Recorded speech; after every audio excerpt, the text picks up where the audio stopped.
ہمیشہ سے پاکستانیوں کو یہی امید رہتی تھی کہ کچھ سرکاری افسران یا کچھ لوگ ہمارے ساتھ ظلم کر رہے ہیں، ہمارے خلاف جو ہے سازشیں کر رہے ہیں، تو چلیں عدلیہ تو ہے وہ ہمیں انصاف دے گی، عدلیہ ہمارے ساتھ کھڑی ہوگی.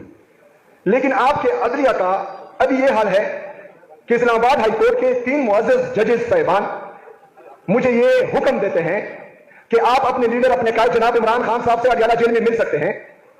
3 ججز اسلام آباد ہائی کورٹ کے 3 ججز یہ حکم دے رہے ہیں کہ میری اپنے لیڈر اپنے قائد جناب عمران خان صاحب سے ملاقات کرائی جائے. اس حکم کو ردی کی ٹوکری میں کون پہنتا ہے؟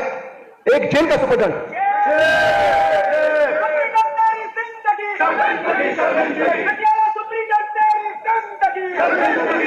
میرے عزیز ساتھیوں، یہ میری بے توقیری نہیں ہے، یہ میری بے عزتی نہیں ہے، یہ آپ کے پیشے کی بھی بے عزتی ہے اور یہ عدلیہ کی بھی بے عزتی اور بے توقیری ہے. ابھی اگر فرض کریں ہم پر یہ الزام لگایا جاتا ہے کہ ہم جو ہے انتشاری سیاست کرتے ہیں یا احتجاجی سیاست کرتے ہیں، ویسے یہ بتا دوں کہ احتجاجی سیاست کا میں چیمپئن ہوں الحمدللہ. لیکن ہم جب احتجاجی سیاست میں جاتے ہیں جس کی اجازت ہمیں آئین اور قانون دیتا ہے، تو ہم تمام اپنے آئینی قانونی راستے اختیار کر چکے ہوتے ہیں.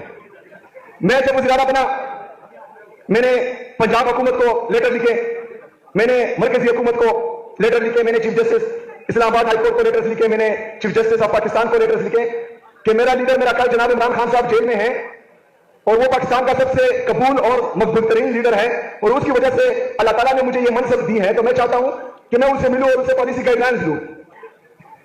لیکن کسی نے بھی جو ہے میری نہیں سنی. اب اگر فرض کریں حکومت تعاون نہیں کر رہی جو جعلی طریقے سے آئی ہوئی ہیں، عدلیہ ہمارے ساتھ تعاون نہیں کر رہی، چیف جسٹس اسلام آباد ہائی کورٹ تعاون نہیں کر رہا، 1.5 گھنٹہ ایک صوبے کا چیف ایگزیکٹو اس کے چیمبر میں باہر بیٹھا رہا، لیکن اس نے جو ہے مجھ سے ملاقات نہیں کی. میں نے چیف جسٹس آف پاکستان کو 3 کالز کیے، ایک بھی کال کا مجھے جواب نہیں آیا. میں نے لیٹرز لکھے، ایک لیٹر کا بھی جواب نہیں آیا. تو میرے پاکستان میں جب تمام راستے ہمارے ساتھ بند ہو جاتے ہیں اور ہمیں دیوار سے لگایا جاتا ہے تو ایک ہی آپشن پہ رہتا ہے، وہ احتجاج کا ہے. اس کی اجازت بھی آئین اور قانون ہمیں دیتے ہیں. لیکن یہ تو ہماری جدوجہد ہے جو جاری ہے. آپ لوگوں کی کیا ذمہ داری ہے؟ آپ لوگوں کی یہ ذمہ داری ہے کہ عمران خان صاحب اگر حقیقی آزادی کی جنگ لڑ رہا ہے تو اس میں آزاد عدلیہ کی بحالی بھی ہے. آزاد عدلیہ کی بحالی تب تک ممکن نہیں ہوگی جب تک آپ لوگ کڑے نہیں ہوں گے. اور میں نے سنا ہے جتنی بھی تحریکیں چلی ہیں اس میں سندھ ہائی کورٹ بار کا اہم کردار رہا ہے اور میں چاہتا ہوں کہ اس دفعہ یہ کریڈٹ آپ کو ملے. آپ لوگ کڑے ہوں. جو آئین کی پامالی ہو رہی ہے، جو آئین کے ساتھ مذاق ہو رہا ہے، میں آپ کو اس بات کی گارنٹی دیتا ہوں کہ میں آپ لوگوں کے ساتھ کھڑا ہوں گا انشاءاللہ تعالی.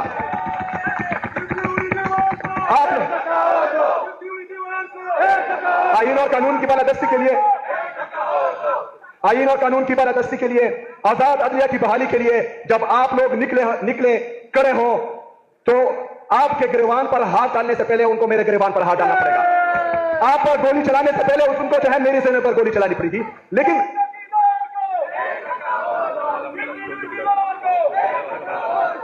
لیکن آپ لوگوں نے جو ہے، جو آپ میں ہمت ہے، آپ بہادر ہیں، آپ دلیر ہیں.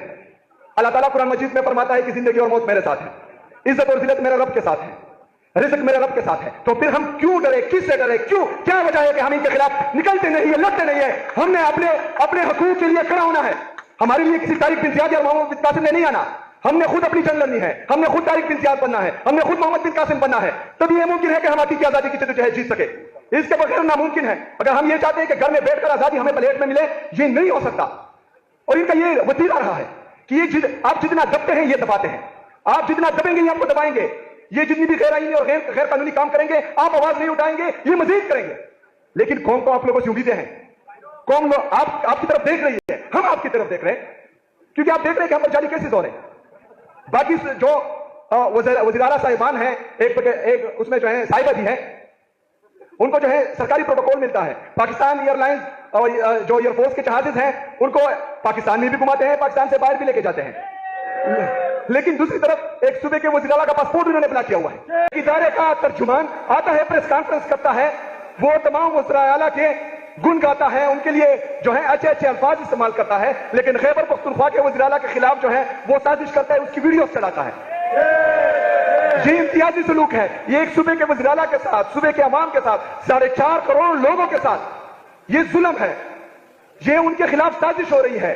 ان کو جو ہے اکسایا جا رہا ہے کہ وہ کوئی غلط قدم اٹھائیں. لیکن ہم پرامن قوم ہیں. ہمیں ہمیشہ ہماری لیڈر ہمارے قائد جناب عمران خان صاحب نے پرامن جدوجہد کا کہا ہے، وہ ہم کرتے رہیں گے.